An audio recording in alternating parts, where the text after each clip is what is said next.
Gracias, muy buenas tardes. Saludos desde la Gran Manzana. Esto es La Tarde en Nueva York.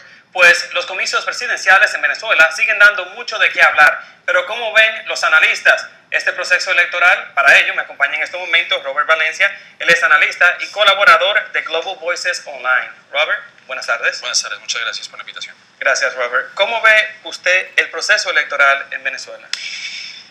Me imagino que vamos a hablar del pajarito, ¿no? Ese ha sido prácticamente el tema de la semana y yo creo que lo que va a durar el resto de las elecciones, el famoso pajarito que se le apareció a Maduro, ¿no?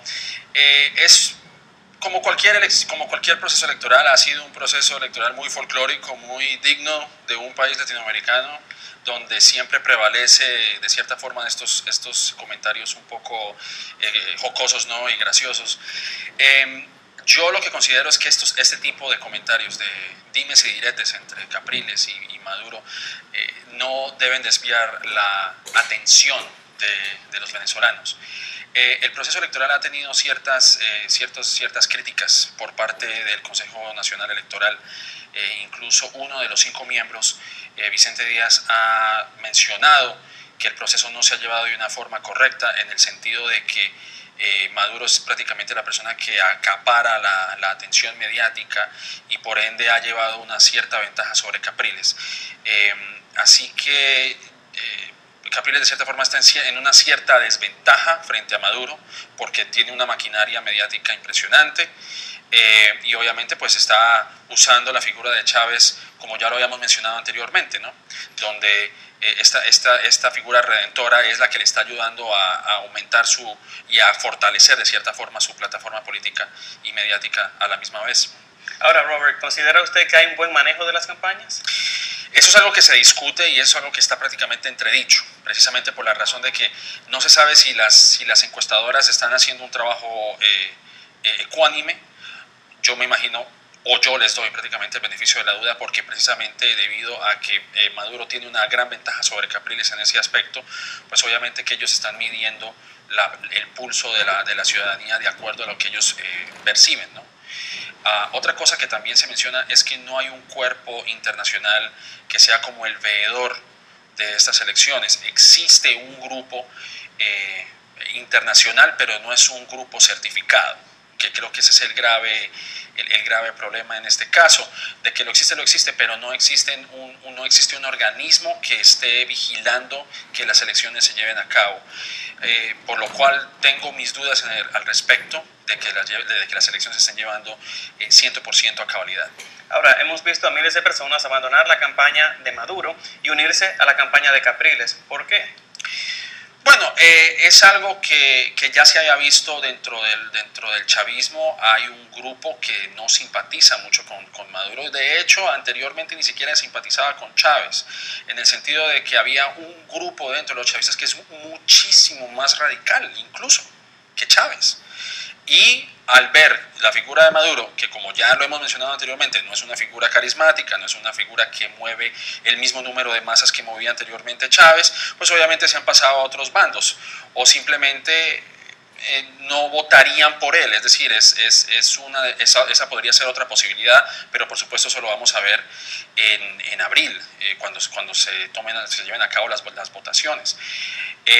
Por lo cual no me sorprendería de que se cambien de bando, porque dentro del mismo chavismo, bueno, como en todas partes existen diferencias dentro de un grupo, me parece que es algo totalmente normal, pero en el caso de los chavistas no hay unidad entre todos los chavistas. Hay un grupo que prácticamente se quiere apartar de Maduro en este caso, así que eso podría ser también por diferencias ideológicas más que todo. ¿Pero representa esto quizás el fin del chavismo? No, para nada, todo lo contrario. Yo creo que más que nada el chavismo se asemeja un poco al peronismo. Eso es lo que siempre se ha mencionado, de que aunque una figura como Perón ya no existe o la figura de Eva Perón ya no existe, eso no indicó que el peronismo continuara hasta estos días, por ejemplo. Y en Venezuela el chavismo va a continuar porque todavía existen cabildos dentro de la asamblea que le pertenecen a los chavistas, de 24 estados, son manejados por los chavistas. Estamos hablando a nivel gubernamental, a nivel de la asamblea, un 60% de la asamblea constitucional está conformada por los chavistas. Así que el fin del chavismo no va a ser. Con la muerte de Chávez no se ha muerto el chavismo tampoco. Entonces es una continuación que puede durar años como también puede durar muchas décadas. Ahora, varias encuestas muestran que la ventaja de Maduro se desvanece, pero ¿qué tanto se puede creer en los sondeos? Bueno, precisamente es esa la pregunta, porque para mí existe un efecto dominó. Vamos a ponerlo de esta forma.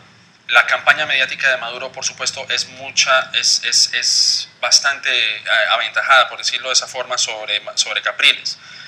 Globovisión, que era uno de los grupos que le hacía oposición a Chávez, ahora está controlado por el 80% de los chavistas, con lo cual la plataforma donde la oposición podría hablar, donde podría exponer sus temas, pues se reduce y se sigue diezmando de cierta forma, ¿no? Por lo cual, al recibir, el ciudadano de a pie, al recibir todas estas informaciones, bien sea por medios de prensa, bien sea por medios de la televisión, que es el medio más difundido, pues obviamente que se comienzan a formar ciertas ideas. Ahora, hay otra cosa que también hay que ver, y es cómo se juega con la figura de Chávez en esa campaña. Primero, como lo mencioné anteriormente, el comentario del pajarito, que llegó Chávez llegó en forma de pájaro y que le había susurrado en el oído. Bueno, ya sabemos la fábula que contó Maduro. Pero también es cómo dentro de sus medios de comunicación hicieron uso de una animación donde Chávez llegaba al cielo, en el cielo de Bolívar, el cielo de Sandino, de Beba Perón, del Che Guevara, del Negro Primero, en fin, hacen uso de este recurso de la figura de Chávez para mejorar y para impulsar su campaña, porque saben que sin Chávez, muerto o vivo, podría representarle algún tipo de problema. No se sabe qué ocurra en los próximos días, si la brecha entre Maduro y Capriles continúa cerrándose, pero debido a la falta de igualdad de condiciones que existe en las elecciones de Venezuela, pues obviamente que Maduro le lleva una gran ventaja. Ahora, el uso de la figura de Hugo Chávez en este proceso electoral podría beneficiar o afectar la campaña de Nicolás Maduro. Bueno, hasta el momento lo que se ve es que le ha beneficiado, precisamente haciendo uso de, vamos a decirlo, de la psicología o del sentimiento de la ciudadanía al representar a Chávez de una forma animada y usando fábulas o figuras, vamos a decirlo, como un pajarito y esto y lo otro, en fin, que son elementos que ha usado Maduro a su beneficio. No se sabe si esto llegue a ser representado en las urnas cuando llegue el momento, pero pues por supuesto esto le ha beneficiado de alguna u otra manera. La diferencia entre Capriles y Maduro no es grande, son un par de puntos, 10% de diferencia, lo cual podría cerrarse o podría ampliarse, cualquier cosa puede pasar. Ahora, Robert, hemos visto muchos jóvenes venezolanos salir a las calles para exigir un proceso electoral transparente. ¿Por qué?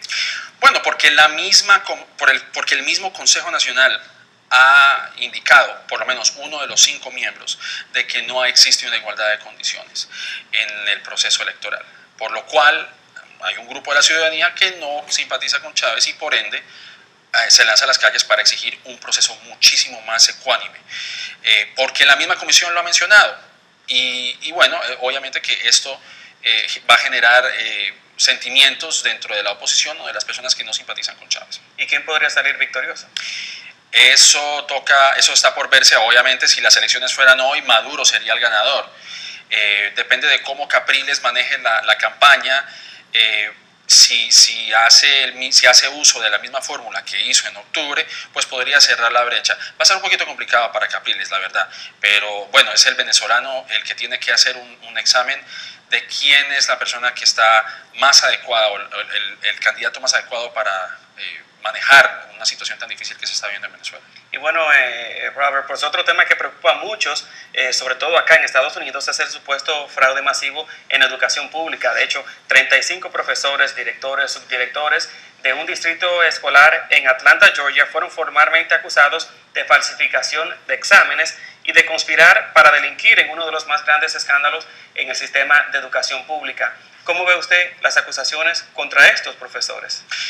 Bueno, yo creo que es de cierta forma, y esto va a sonar un poco crudo, pero estamos viendo una crisis de ética y de moral en la educación de Estados Unidos. Desafortunadamente, la educación sigue siendo mancillada a través de las finanzas, se siguen recortando presupuestos y de cierta forma ha hecho que algunas escuelas, que algunas universidades, de hecho, lleguen a tomar esas medidas tan drásticas para que no se les recorten presupuestos, ya que muchas de esas escuelas dependen de presupuestos estatales o de presupuestos federales de acuerdo a su desempeño escolar, por lo cual se hace uso de lo que se llama la inflación, ¿no? Es decir, el aumentar por unos puntos porcentuales calificaciones en exámenes y de cualquier tipo de evaluación que se le realiza a las escuelas, lo cual de cierta forma yo considero que es una falta, ¿no?, de ética y de moral, lamentablemente, lo que se está viviendo.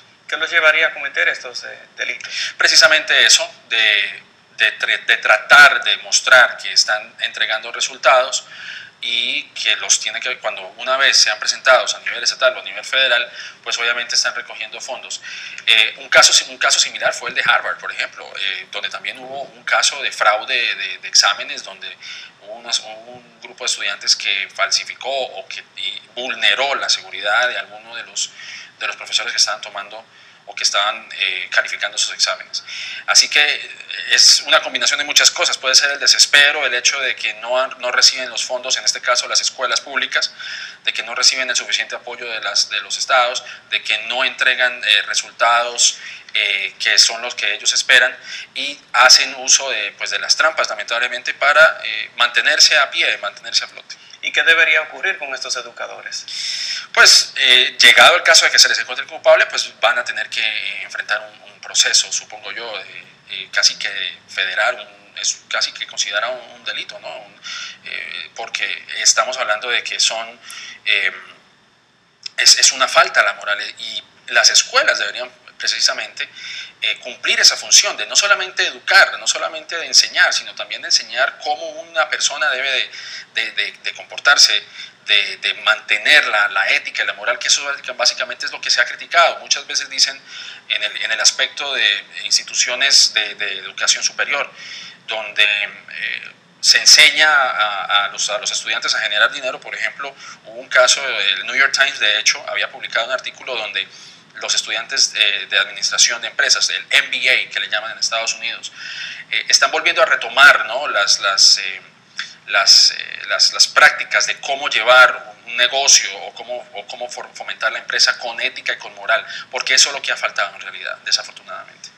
Ahora, el haberle dado la respuesta a los estudiantes o haber alterado los resultados, ¿es esto quizás un delito? ¿Debería considerarse esto un delito? Bueno, por supuesto, pero más allá de eso es, volviendo al tema, ¿no?, es la falta de ética y de moral. Yo creo que eso es algo que estamos viviendo en las escuelas, donde desafortunadamente el mismo Estado, por supuesto, ha tratado de incentivar la educación, pero que ha fallado de cierta forma, siempre se queda rezagado. Estados Unidos, esto es un ejemplo, un microcosmos de lo que se está viviendo a nivel educativo en Estados Unidos. Estados Unidos, de acuerdo con balances de la OCDE, que es la Organización de Países Desarrollados, Estados Unidos prácticamente queda rezagado en muchas materias, en ciencias, en tecnología, en matemáticas, en ciencias, en lo que se llama en inglés el STEM, ¿no?, en ingeniería también.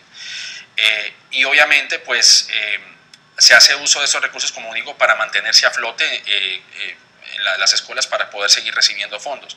Es un delito, por supuesto, me parece que es una falta muy grave, pero también es una seña de la falta de inversión en la educación, en el cuerpo educativo de los Estados Unidos. ¿Cómo podría esto afectar a los estudiantes? Pues no sé qué tan culpables lleguen a ser los estudiantes, pues cada uno tiene culpa parte y parte, pero obviamente pues sus notas, sus calificaciones van a bajar.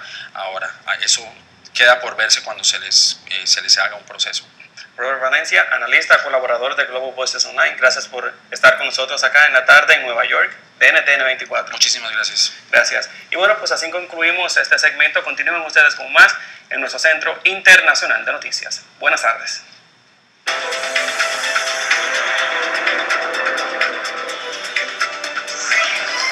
La tarde, fin de semana.